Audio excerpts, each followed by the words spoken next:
Olá, pessoal. Sejam todos bem-vindos, todos muito bem-vindos ao nosso primeiro seminário de gestão de projetos de economia solidária, que vai acontecer online, tá? Onde eu, que sou Bruna Pessoa, juntamente com Marilise Frois, a gente vai compartilhar com vocês um pouco da nossa vivência, um pouco da nossa história, das nossas experiências dentro do tema, né, de gestão de projetos, de produção cultural e da economia solidária, tá bom? Esse seminário, ele vai acontecer tudo online, esse é o nosso primeiro seminário, e ele acontece com incentivo, como apoio da Prefeitura de Olinda, através do governo federal, pela Lei Aldir Blanc, através do incentivo dessa lei, a gente se reuniu, eu e Marilise, e pensamos, né, de que forma a gente pode oferecer, de que forma a gente poderia compartilhar o que a gente sabe, dentro da nossa experiência, que pudesse atrair um público legal, feito com segurança, dentro das nossas limitações, né? Por isso que ele acontece online também. Eu e Marilise também temos outros empreendimentos na vida, eu também trabalho com algumas produções. Marilise é empreendedora no ramo alimentício, vegano. Somos mães, né? Então, dentro do nosso tempo disponível, a gente conseguiu minimamente montar uma apresentação e vai trazer para vocês aqui um pouco dessa nossa trajetória. Beleza? Vamos lá.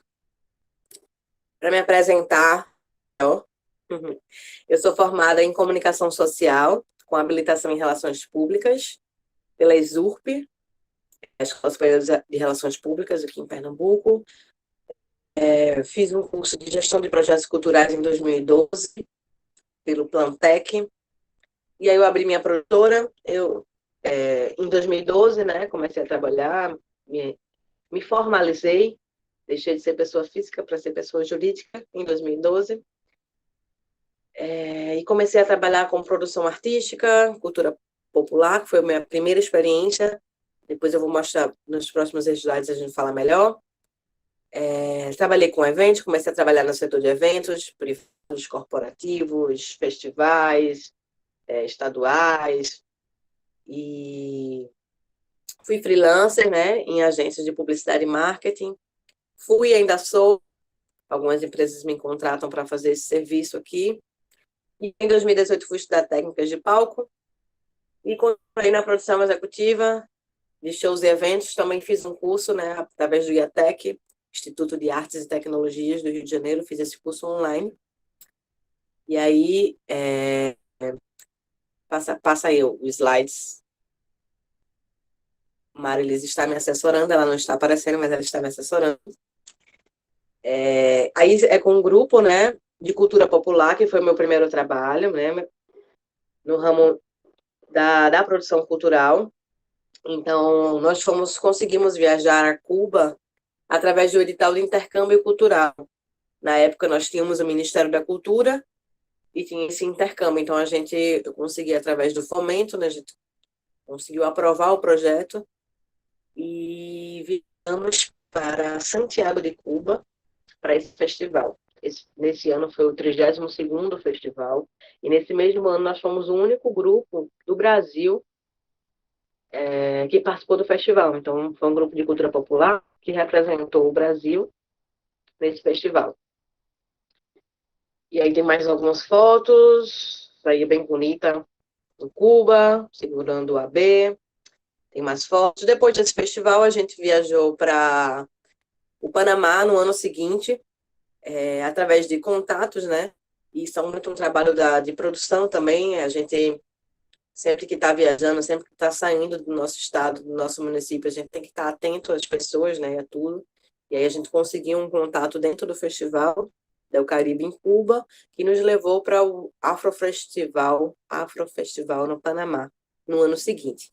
E aí não teve apoio, né, nenhum aporte do governo do Brasil, nem de Pernambuco, a gente viajou mesmo com o financiamento do governo do Panamá, né? Aí são mais apresentações, no Sesc Niterói, então a gente sempre fazia essa ponte, né, de organizar. Nesse grupo especificamente, que foi o meu primeiro trabalho, eu cuidei de da produção artística num completo. Era um grupo que não tinha ainda seus materiais profissionais que pudessem divulgar o trabalho deles, né, tais como release, mapa de palco, rider técnico. Tudo isso eu criei junto com o grupo, né? E aí a gente fez algumas produções de fotos, fez produção de vídeo também, para que eles pudessem ter um material e que a gente pudesse, em alguns editais, ou até mesmo que a gente pudesse circular, né, com o grupo, para que eles fizessem apresentações em outros estados também. E também dentro do nosso estado, de propor nos editais, nos ciclos da cidade, aqui em Pernambuco, principalmente ciclo carnavalesco e ciclo junino, são materiais que todos os grupos, todas as bandas, minimamente, eles precisam ter organizados, né, para poder circular. E aí tem mais algumas fotos Aqui já é o grupo, outros artistas, na verdade, fazendo uma assessoria artística em programas de rádio, em programas de TV. Aí, freelancer das agências de marketing que eu falei, a Oi, e né, na ocasião aí da foto, a Oi e o IT Itaú são empresas que a agência delas não fica em Pernambuco, né? Então, eles contratam uma produção local para desenvolver as atividades de marketing deles.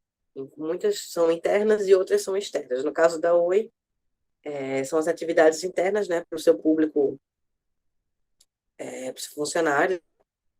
E aí, no caso do IT Itaú, foi uma campanha de carnaval. E aí foi diferente, porque eles entraram como patrocinadores do Carnaval de Olinda, né? E aí eu estava como produção local, geral, né? Produzindo a casa IT dentro do Carnaval.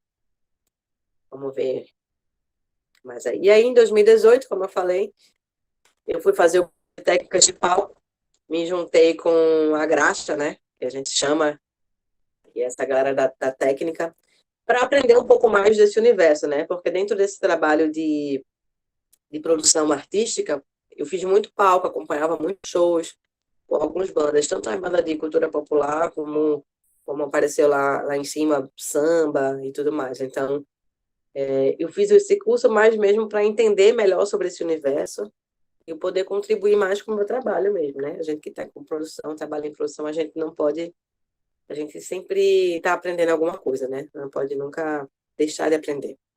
E aí, depois desse curso, eu trabalhei, aí eu fiz um festival de música, foram 5 dias de festival, eu fiz a direção de palco após esse curso, né? Um festival grande, foram 28 bandas que passaram no palco, né? Eu estava coordenando um palco, um evento de prefeitura, aí eu fiz a coordenação meio que do polo, né? Era o polo principal. Então, show, camarim, passagem de som, tudo isso ficou sobre minha responsabilidade, né? Também trabalhei depois desse curso, consegui trabalhar com a DJ aqui de Pernambuco, bem legal, e aí tá um trechinho Isso aí foi uma publicação que ela fez, né, falando da equipe dela, da minha função aí de produtora.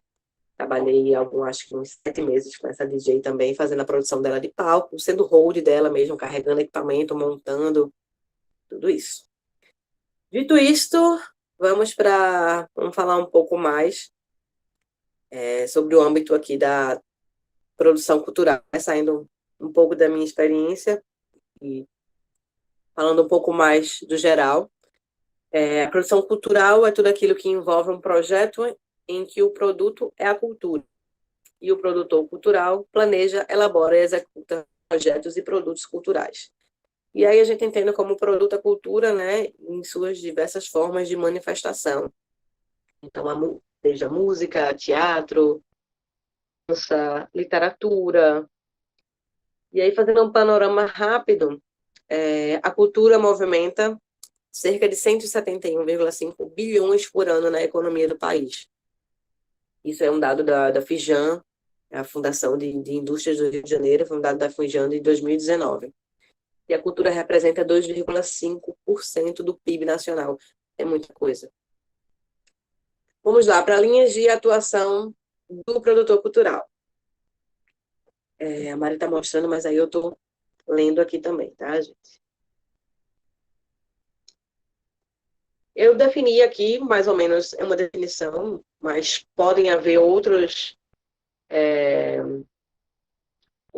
cargos, outros critérios, digamos assim, outros tipos de produtores, né? E essas nomenclaturas também podem variar, elas mudam um pouco de acordo com alguns estados, né? Então, a produção executiva é a que faz a gestão do projeto, é aquela pessoa que vai cuidar das planilhas, que vai cuidar do orçamento, que vai fazer a contratação de serviços, né, de produtos, serviços na maioria das vezes. A gente tem a produção artística, que é aquele trabalho de assessoramento do artista, como eu mostrei mais ou menos que eu fiz ali para vocês. A produção técnica, né, que também inclui o pessoal do som, de luz, os holds, parte desse conjunto de produção técnica. A produção de campo, que eu costumo dizer que é aquela linha de frente, o produtor de campo, ele está na rua, ele vai fazer, vai acontecer, ele vai executar o que o produtor executivo planeja. Então, ele está ali na linha de frente. E a produção geral, que envolve basicamente a coordenação de equipes. E essas equipes elas podem ser de vários produtores, de assistentes de produção. No caso de um espetáculo, equipe de som, de luz, de cenografia, propriamente dito, né? E aí, os valores, eu costumo dizer que variam, né? Eles podem variar um pouco em relação e levam em consideração. As pessoas perguntam, né? Mas como é que eu cobro pelo meu trabalho? Como é que eu vou saber, né, o valor que eu posso cobrar por determinado trabalho? Então, varia um pouco, depende geralmente do tempo que você vai dar e das responsabilidades que você vai assumir dentro desse trabalho. O tempo que você dedica a esse trabalho. É diferente você chegar numa produção no dia para executar aquele trabalho, do que você participar de todo o planejamento, do que você participar, por exemplo, um mês de trabalho de produção. Então, esses valores podem variar. E são ajustes, né? Isso a gente vai ver mais na frente, depois com o Mari, que tem muito mais variações ainda, né, em termos de economia solidária e criativa. Vamos lá? Boas características práticas do produtor cultural. Eu falo característica, mas eu falo também de práticas, né? Porque não existe medida certa, não existe receita, existem boas práticas que levam a gente a fazer um trabalho legal. Então, são coisas que eu acho legal considerar, falar, que a gente tem que falar. Proatividade, né? O produtor, ele tem que ser proativo, a gente trabalha com antecipação, né? E resolução de conflitos, muito também. Então, a pessoa proativa, que tem que estar ali, ó, ligada no feeling, tem que ter o feelingzinho, tá percebendo em qualquer problema que vir a dar e a gente já tentar resolver, já vir com a solução. Nem sempre a gente consegue, né? Mas a gente tem que tentar. Ele tem que ser de fácil comunicação, justamente porque a gente vai lidar com vários públicos, vários tipos de pessoas, com diferentes realidades, passando por diferentes situações em sua vida pessoal. Então, a gente tem que ter uma comunicação que seja linear, né? Não é uma comunicação de cima para baixo, é uma comunicação linear. A gente tem que se fazer entender, porque a gente trabalha em equipe. Ninguém trabalha sozinho, em canto nenhum, a gente chega longe, muito longe, sozinho, não. Então, a gente vai trabalhar em equipe, a gente precisa saber se comunicar com todos para que eles deem resultado no que a gente precisa, né? O produtor ele tem que ser acessível, tem que ser uma pessoa acessível, não tem como. Claro que a gente, dentro da produção, a gente estabelece, a gente tem que, na produção de qualquer profissão, a gente estabelecer limites, né? O produtor ele precisa ter, no mínimo, um celular que funcione, que ele receba mensagens e que ele faça ligação. E um computador também, né? Se tiver, melhor ainda. Ele tem que ser pontual, tem que ter pontualidade. Porque imagine, você tem você está trabalhando com uma banda, você tem um show para fazer, e obviamente você precisa se antecipar, porque você vai fazer uma passagem de som e tal. Imagina, se você atrasa, e aí você chega depois da banda, a banda está lá perdida, não sabe para onde ir. Então, pontualidade é um fator bem importante. Que, inclusive, eu sou até um pouco falha nisso, devo confessar. E ética, né? Obviamente, a gente tem que ter ética, a gente tem que saber nosso lugar, a gente tem que trabalhar pensando sempre também no outro, se colocando no lugar do outro, e aí eu já entro no próximo ponto, que é a empatia, porque a gente vive num ciclo, né? Então, um dia a gente pode estar muito bem, e aí alguém da nossa equipe não está legal, no outro dia a gente que não vai estar legal, e a gente tem que se apoiar para a gente conseguir trabalhar bem, né? Para o trabalho poder seguir. Vamos lá? Minha amiga passadora de slides. Ela passa aí, eu passo aqui também. E aí tem aqui algumas áreas da produção, né? Cultural, música, e aí a gente trabalhar a produção artística, a produção de shows, de festivais. Coloquei alguns tópicozinhos aqui.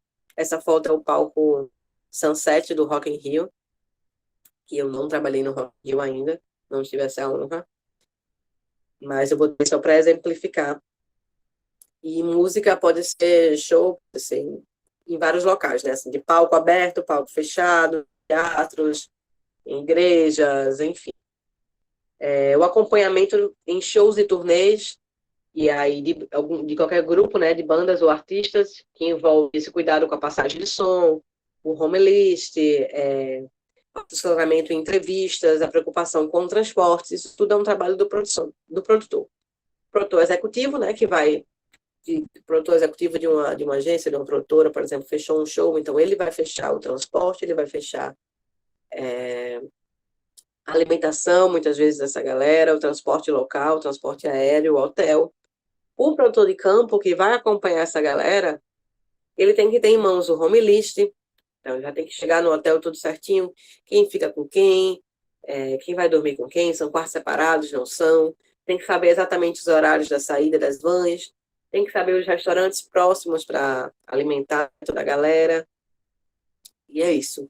E aí tem mais aqui acompanhamento de gravação e comercialização das músicas. E aí isso envolve também o registro das músicas, né?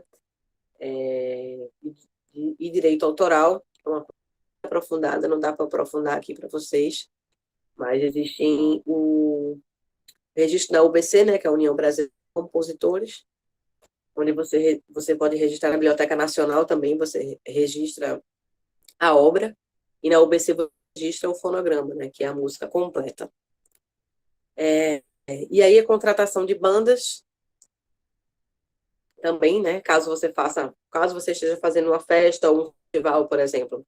A contratação de bandas, passagem de som, que inclui passagem de som, passagem aérea, hospedagem, translado, camarim, equipe técnicas, mapas de palco.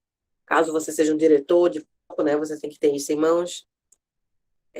Para eventos de música, você também tem que prestar atenção na bilheteria, no bar, segurança, limpeza, são várias equipes que você tem que dar conta, né? Se você for um produtor geral, você tem que dar conta disso tudo. Dentro de um formato, por exemplo, de uma produção de um festival ou de um evento de música mesmo, que não seja um festival de vários dias, um dia só, um show, também tem que ter todo esse cuidado. A destinação do lixo também é muito importante.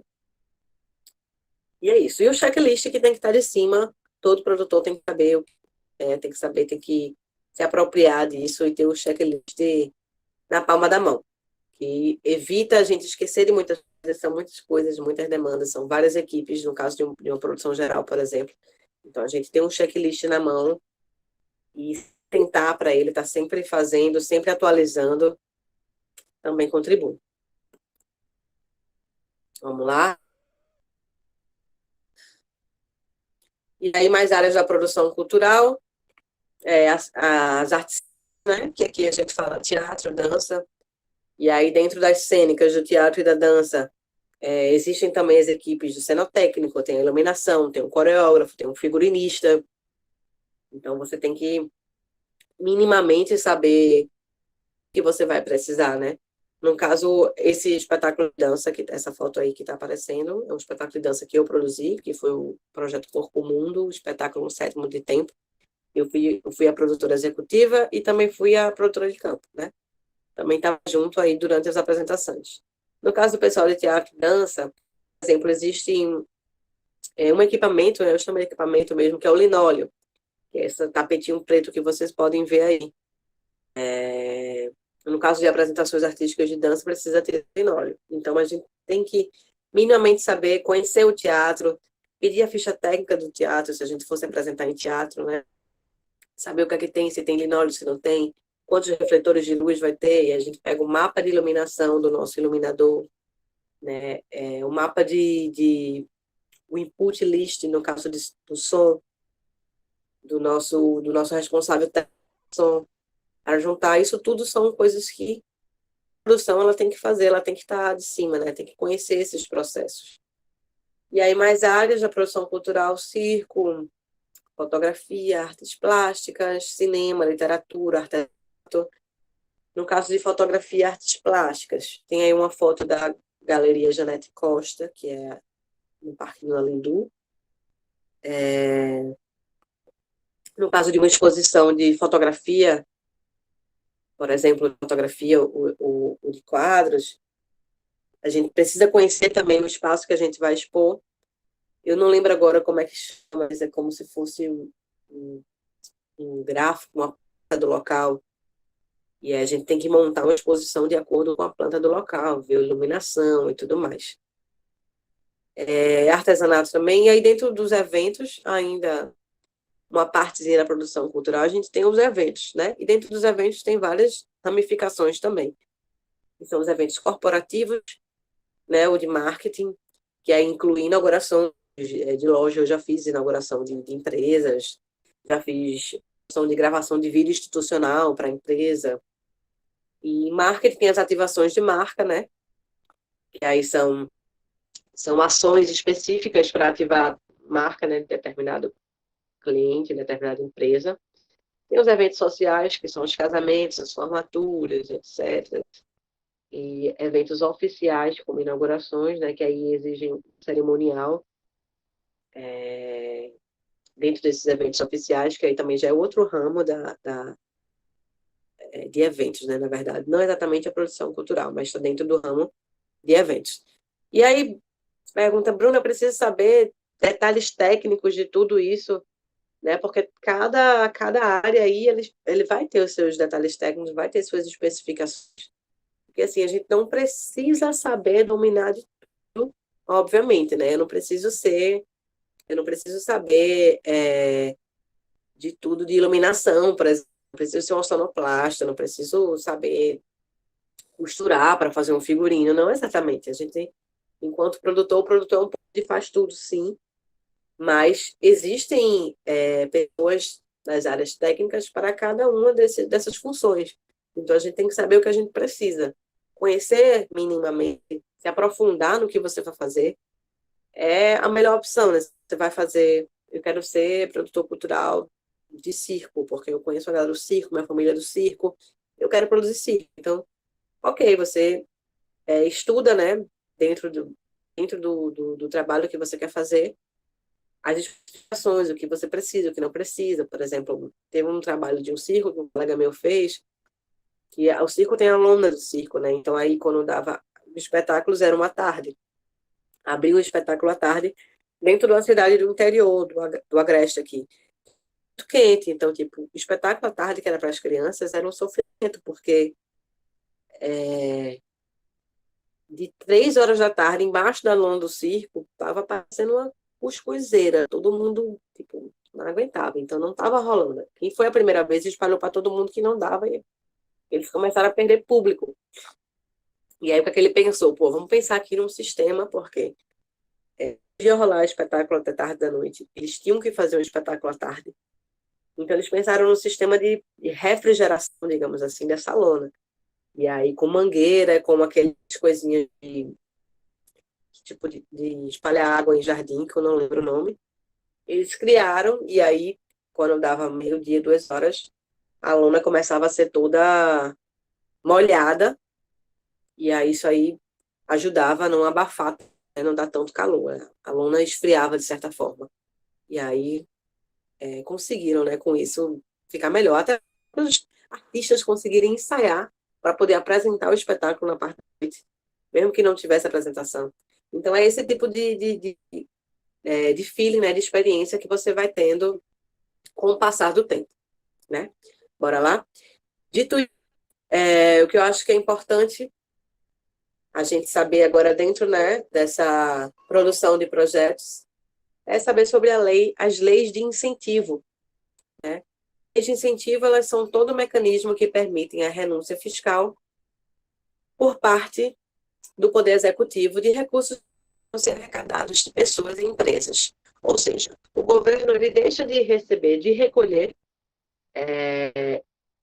tais impostos, né? Deixa de recolher dinheiro das empresas, desde que essas empresas elas incentivem projetos na área da cultura, podendo também ser na área de esportes, e em algumas leis também acontece isso, desde que elas incentivem cultura, esportes ou ações e projetos sociais também, tá? Vamos lá? E agora, as leis de incentivo, elas podem ser federal, estadual e municipal. No âmbito federal, são as leis que a gente já conhece, as mais conhecidas, né, que é a Lei Rouanet e a Lei do Audiovisual, são duas leis diferentes, que elas são deduzidas do imposto de renda, de pessoa física ou pessoa jurídica. A Lei Rouanet, ela pode reduzir até 4%. No caso, empresas que querem apoiar tais projetos que sejam inscritos na Lei Rouanet, os impostos que elas devem pagar ao governo federal, através do imposto de renda, 4% desse valor é destinado ao projeto na área de cultura, aprovado já pela Lei Rouanet. E aí a gente tem a estadual, falando aqui de Pernambuco, a gente tem o Fundo Pernambucano de Incentivo à Cultura, que é o Funcultura. Nesse caso, a dedução é do ICMS, que é o Imposto sobre Circulação de Mercadorias e Serviços. E o Funcultura, antigamente, o Funcultura, ele era como a Lei Rouanet. A gente tinha que escrever um projeto, e aí, se o projeto for aprovado na Lei Rouanet, a gente saía para captar recursos, conseguia captar recursos de algumas empresas, né? Com o passar do tempo, e através das conferências estaduais de cultura, que elegeram os representantes, né, da sociedade civil e representantes nas áreas de cultura, de música, de cultura popular, teatro, dança, eles estabeleceram diretrizes para o edital, né, do fundo de financiamento. E aí, depois dessas reuniões, mudou, né? Então, agora o Fucultura, ele tem o fomento, ele é direto. A gente escreve um projeto para o Fucultura e do Fucultura, se a gente aprovar, a gente recebe o aporte direto. A gente não precisa ter que aprovar para poder captar, né? Como é a Lei Rouanet. E aí a gente tem as municipais, que aí é deduzido do ISS, né? Imposto sobre Serviço. Em Recife, a gente tem 3 leis, que é a lei do mecenato, o mecenato de incentivo à cultura, a lei do fundo de incentivo à cultura e o cadastro cultural. São basicamente 3 formas de aporte de a gente conseguir financiar projetos pela prefeitura do Recife. Em Olinda, existe o Fundo Municipal de Cultura, que até onde eu sabia, ele estava em votação, mas ele ainda não é uma realidade, ainda não é aplicado, né? Existe a lei foi votada ou estava para votação, mas ainda não é uma realidade que a gente tem, que a gente pode propor projetos diretamente para o Fundo Municipal de Cultura. Funciona, né, em Olinda, as inscrições, né, para artistas dos ciclos, tem um cadastro também de artistas, um cadastro cultural de artistas, agremiações. E funciona basicamente nos ciclos, né? Carnaval, São João, e agora com as leis de incentivo, as leis de emergência cultural também está funcionando, tá? Dito isso, vamos lá para as formas de viabilização desses projetos, que é aí onde o bicho pode pegar um pouquinho.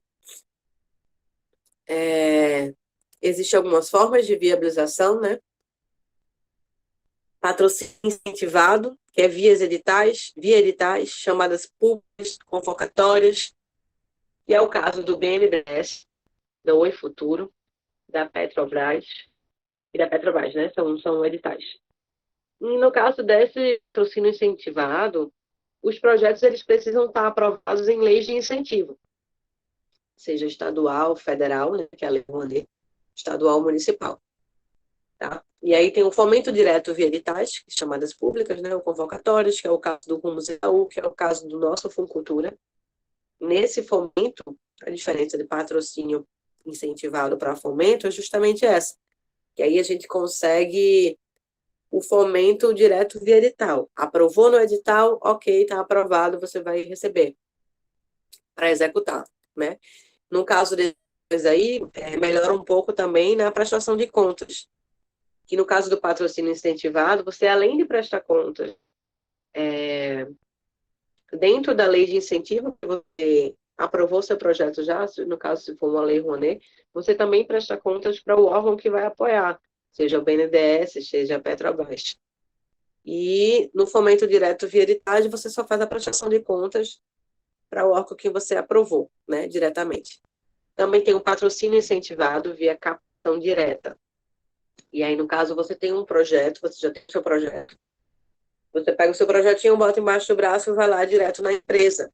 Você já sabe uma empresa que ela trabalha com patrocínio direto, né? Que patrocina com... Ela participa de alguma lei de incentivo e você vai lá.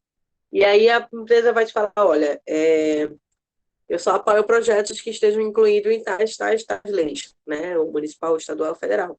E aí você já vai sabendo e já pode dizer até quanto é que você pode receber no seu projeto. Então, você pode adequar o seu projeto àquela lei de incentivo e aquele valor que aquela empresa vai te disponibilizar. E aí tem o patrocínio de marketing, que chama assim, né? Pode ter outro nome também. No caso do patrocínio de marketing, ele é direto com a empresa. Não necessariamente o teu projeto ele vai estar incluído numa lei de incentivo. Tu vai apresentar um projeto para a empresa específica, diretamente para a empresa. Ela pode apoiar ou não, se não fizer interesse, não tiver interesse. E aí essa verba, ela vem diretamente do setor de marketing da empresa, né?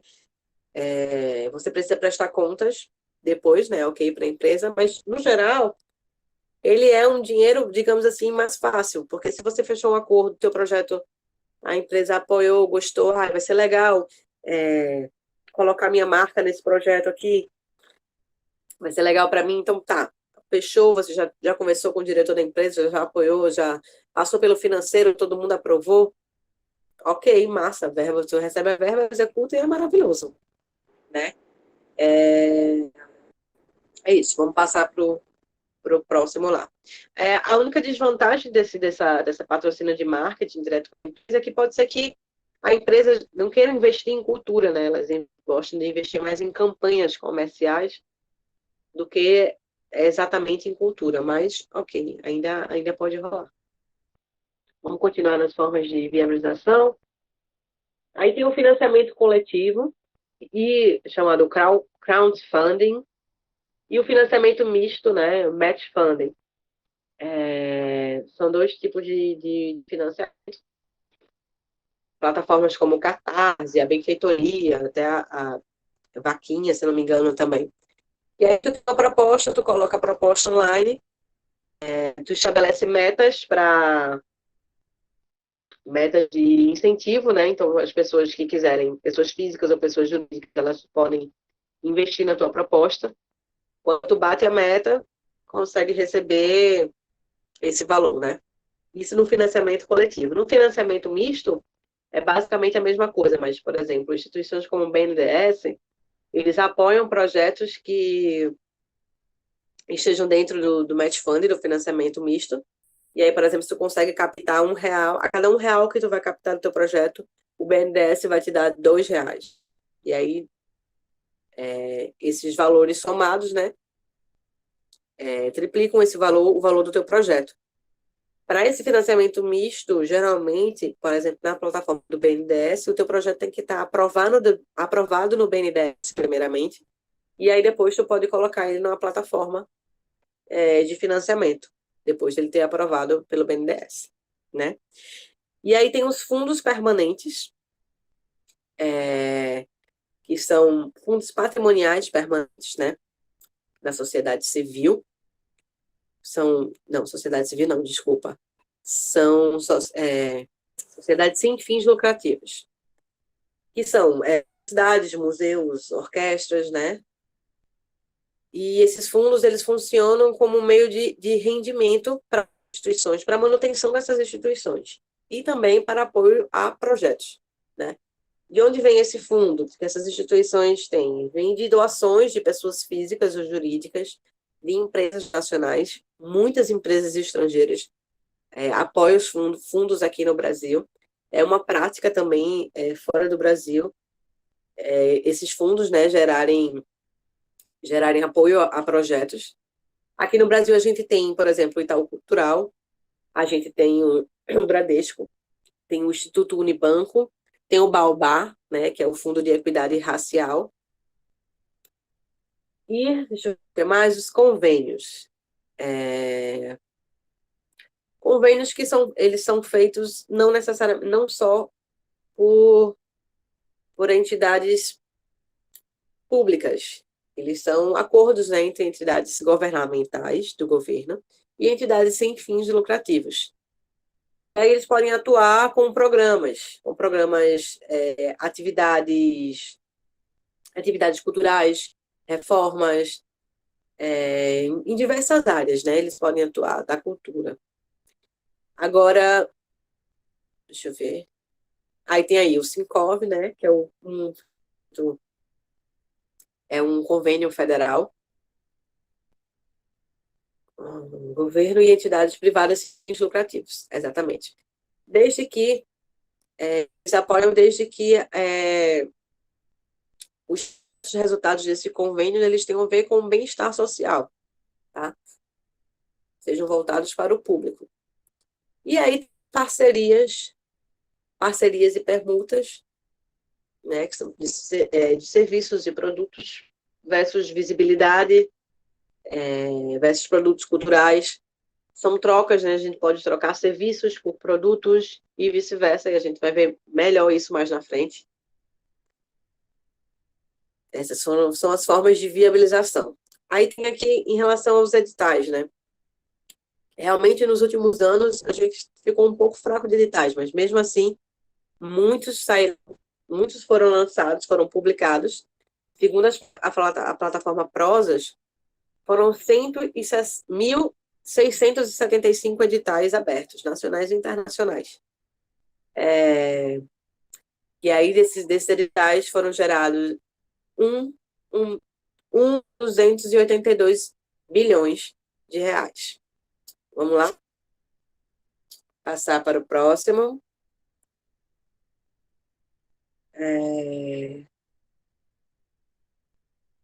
Cadê? Onde é que estamos? Eu me perdi aqui. Tá. Dito isso, vamos pensar um pouquinho aqui na elaboração de projetos. Alguns toquezinhos para a gente pensar quando for elaborar um projeto, né, que eu acho importante falar. Pode passar aí.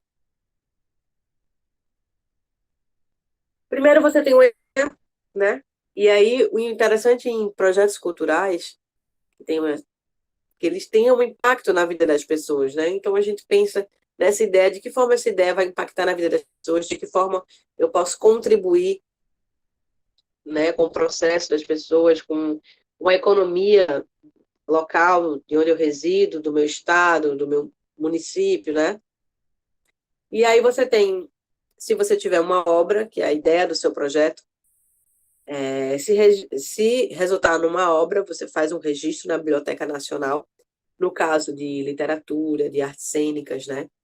Se você tiver uma obra de cinema, que a gente chama de argumento, no caso, não é uma obra, é um argumento no caso de cinema, e você registra, né, essa obra na Biblioteca Nacional.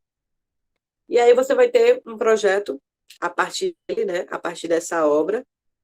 A gente não registra na Biblioteca Nacional o projeto, a gente registra uma obra que pode dar como resultado um projeto. Tá? E esse projeto, ele é mutável, esse projeto ele vai se adaptar. Você vai ter uma ideia X já construída, já com o orçamento ok, com as metas, a metodologia que você vai aplicar, como é que você quer desenvolver, né? Todos os objetivos, objetivo geral do seu projeto, os objetivos específicos, a metodologia, que é como você vai fazer para realizar todos esses objetivos específicos.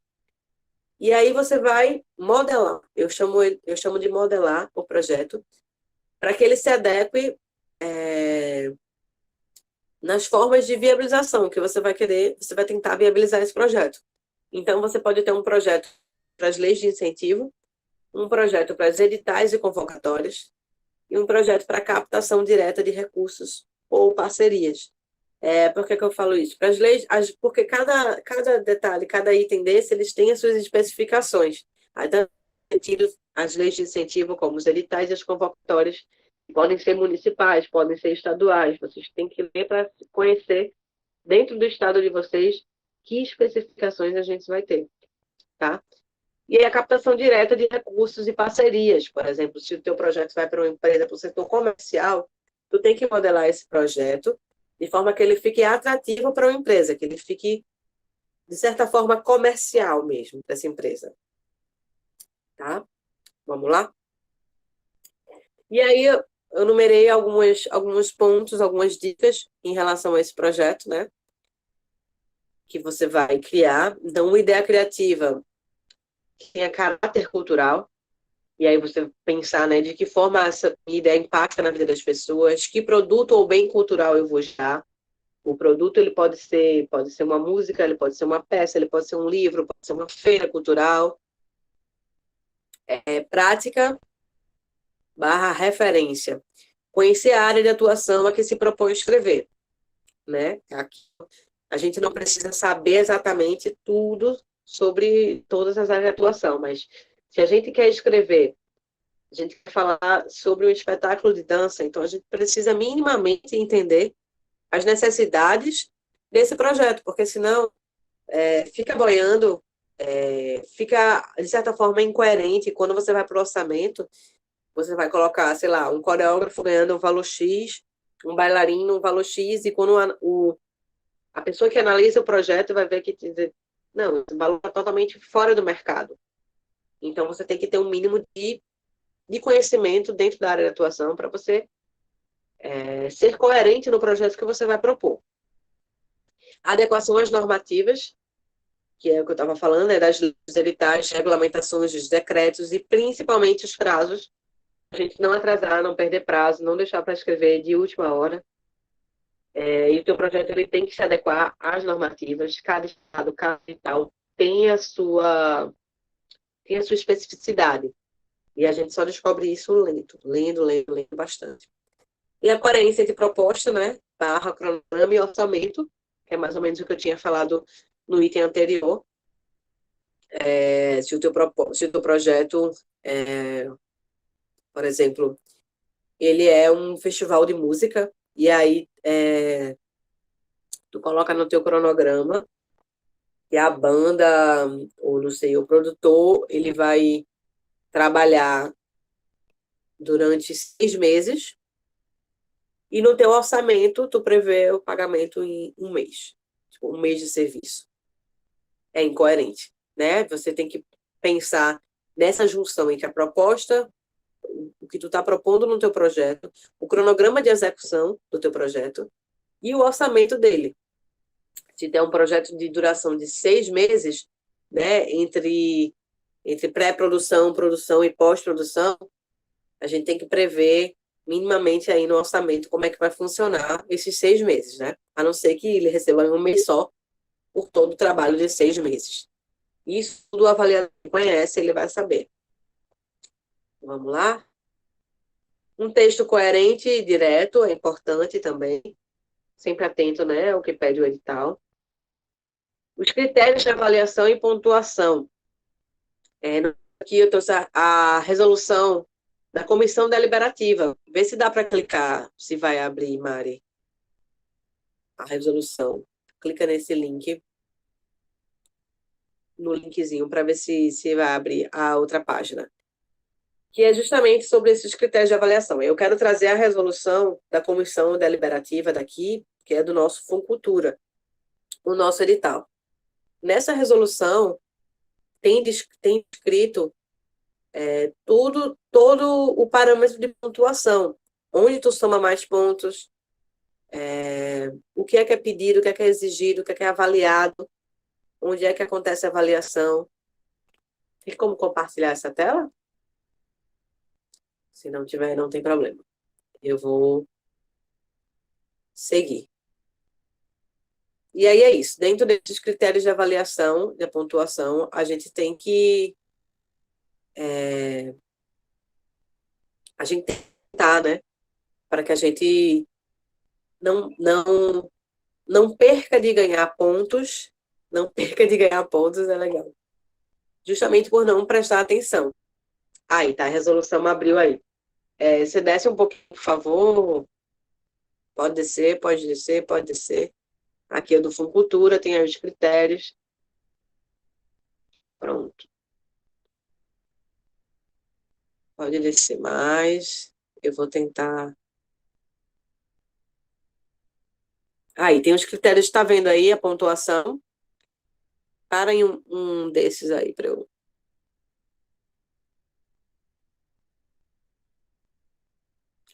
Pronto. Qualificação do produtor cultural e da equipe do projeto. Tem peso 2. Pontuação aí. E aí eles dividem por subitens, né? O currículo do proponente e o currículo da equipe principal são coisas que têm peso 2 dentro do edital. A pontuação pode ser de 0 a 10 para cada um dos subcritérios. Mostra outra página. Mostra outra página, Mari, por favor. Vamos ver outra pontuação aí. Cadê? Cat.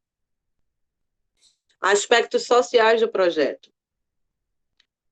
Propostas de ações para promover e facilitar o acesso e ou a fruição dos cidadãos ao objeto proposto. Promoção da interação do projeto em locais onde se promova a inclusão sociocultural e a formação de novas plateias. Olha aí, tem peso 1. Entendeu? Tá ok, eu acho que é isso aí. Regionalização. Então, são vários critérios divididos em subcritérios. Tá ok, Mari, obrigada. Divididos em subcritérios que vão colocar o teu projeto à frente de outros. Em um edital, que é de ampla concorrência, assim como a Funcultura e os outros editais, um ponto, um milésimo de ponto, pode fazer a diferença para a aprovação do teu projeto. Então, a gente tem que ler, pegar o edital mesmo, ler todo de ponta cabeça. E se apropriar disso aí, né? E aí tem o lance da captação direta, é o último pontozinho aqui.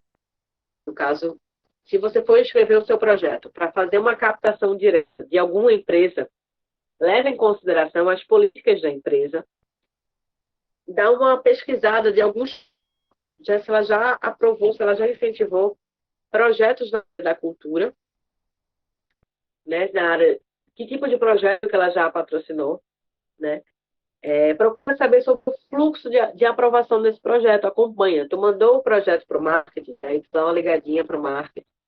E aí, tudo bem? O projeto está... Ah, não, ele está esperando apoio do financeiro. Não, foi para o jurídico. Aí, ok. Você liga ou entra em contato com o jurídico. Procura saber, de repente, você vai precisar ir lá na empresa de novo. Tenta marcar para ir na empresa, para apresentar o teu projeto pessoalmente. E já agenda aí no teu agenda, já marca na tua agenda uma volta para essa empresa para acompanhar o fluxo desse projeto.